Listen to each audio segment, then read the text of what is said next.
Ration కార్డులు, ఇందిరమ్మ ఇల్లు, ఇంకొక 2 స్కీమ్స్, అనర్హుల ఎంపిక, అర్హుల ఎంపిక రకరకాల గొడవ జరుగుతుంది.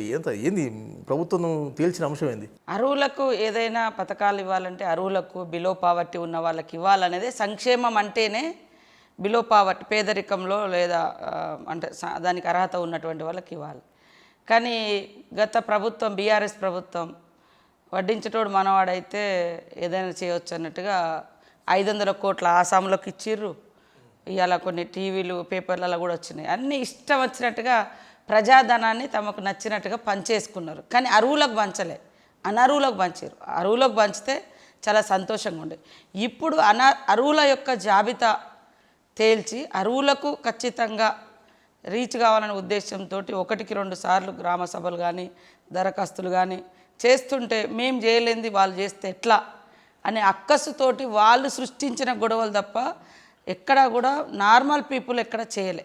వాళ్ళు ప్రొవోక్ చేస్తున్నారు. వాళ్ళ నాయకులు వచ్చి మైకులు పట్టుకుంటున్నారు. ఇంకెప్పుడు ఇండ్లు ఇస్తారు, ఇంకెప్పుడు రేషన్ కార్డులు ఇస్తారు, ఇంకెన్నిసార్లు అని 10 సంవత్సరాలు ఉన్నారు. ఇవన్నీ పెండింగ్లో మీ హయాంలో ఉన్నాయా? ఈ 1 ఇయర్లోనే ఈ అర్హుల జాబితా ఇంత పెరిగిందా? అంటే వాళ్ళ యొక్క లోపభూయిష్టమైనటువంటి పరిపాలనా విధానం బట్టబయలవుతుంది. ప్రజా సంక్షేమ రాజ్యం పబ్లిక్ చేరుతుంది కాబట్టి దాన్ని సహించలేక గొడవలు సృష్టించి చూడండి ఇక గ్రామ సభలలో గొడవలు ఇట్లా అయినాయి. ఎందుకు మేమేం తప్పు చేసినామని గొడవలు పెట్టాలి? అధికారుల దృష్టికి 1-2 ఏమన్నా అధికారులు పేరు ఎక్కించాల్సిన కాడ అంటే తీసుకోలేదు కావచ్చు. తీసుకోకున్నా కూడా ఏ సైట్ క్లోజ్ కాదు. ఇది నిరంతర ప్రక్రియ. అంటే మీరు పదే చెప్తున్నారు, 10 ఏళ్ళుగా గ్రామ సభలు లేవు, 10 ఏళ్ళుగా లబ్ధిదారుల ఎంపిక లేదు. ఇంత పెద్ద మొత్తంలో లబ్ధి అంటే మాకు ఈ పథకం కావాలి, ఈ పథకం కావాలని పోటీ పడడానికి ఏంది కారణం ఏంది? అంటే 10 ఏళ్ళ నుంచి వాళ్ళు ఏమి ఇయ్యలే కదా. వాళ్ళు చెప్పుకునేది ఏంది? ఒక రైతు బంధు గొప్పగా చెప్తున్నారు. రైతు బంధులో కూడా 1000 కోట్ల రూపాయలు ప్రజాధనం అనర్హులకు పోయింది.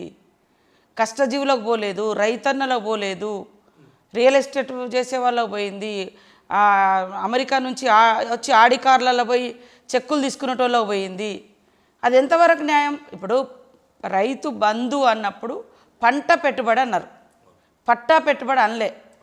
పంట చేసేటోళ్ళకు రావాలని. ఇప్పుడు పంట చేయనటువంటి వాళ్ళు లక్షల మంది ఉన్నారు. ఏది కష్టజీవులు, కూలీలు. పంట తీసేటువంటి అర్హులకు కూడా ఇవ్వలేదు.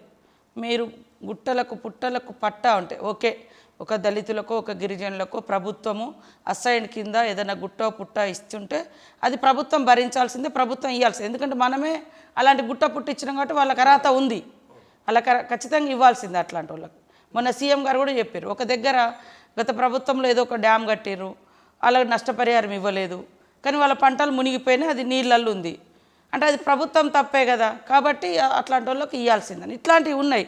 కానీ అందరిలో వీళ్ళు గందరగోళం సృష్టించి అసలు దొంగల్ని బయట అంటే దాచిపెట్టేటువంటి కుట్ర జరుగుతుంది. కాబట్టి గ్రామ సభలలో మా వాళ్ళు పోయి అధికారులు పోయి ఫస్ట్ లిస్ట్ చదువుతున్నారు. ఇవి మా దృష్టికి వచ్చినాయి. ఇంకా చేర్పులు మార్పులు ఏమైనా ఉంటే చెప్పండి అంటున్నారు.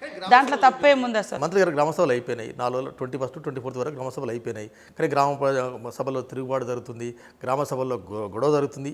ఇంతవరకు అంటే మీద ప్రభుత్వం దగ్గర లెక్కలేంది అంటే ఎన్ని గ్రామ సభలు ప్రసిద్ధంగానే, ఎన్ని గ్రామ సభల్లో గొడవ అయింది? దాదాపుగా ఫస్ట్ రోజు 96% సక్సెస్ఫుల్గా అయినాయి.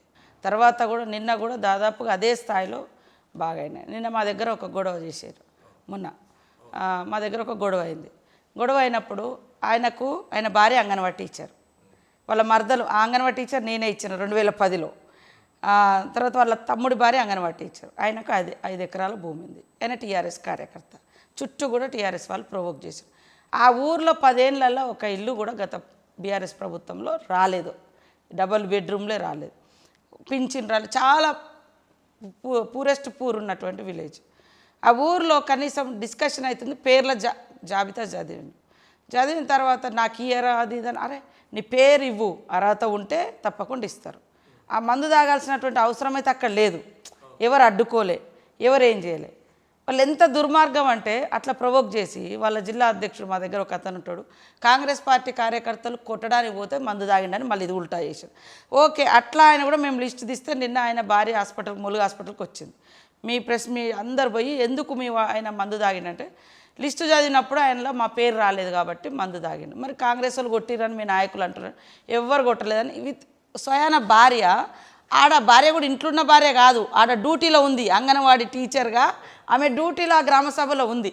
అంటే ఎంత మసిబూసి మారేడుకాయ చేయాలని చూస్తున్నారో అది పబ్లిక్లో జరుగుతుంది. కాబట్టి టీఆర్ఎస్ నాయకులకు, బీఆర్ఎస్ నాయకులకు నిర్మాణాత్మకంగా ప్రతిపక్షంగా ఉండండి. గగ్గోలు పెట్టడం కంటే వివరణగా ఇగో ఇది చేయండి, ఇది చేయండి అని ఇవ్వండి. మీరు అబద్ధాలను 100 సార్లు చెప్తే ఏదో నిజమవుతుంది అనుకుంటే, ఇది క్షేత్రస్థాయిలో పబ్లిక్ ఇవి రీచ్ అవుతూ ఉంటే మీరు చెప్పినవన్నీ అబద్ధం అనేది వాళ్ళ మనసులలో నాటుకుపోతుంది.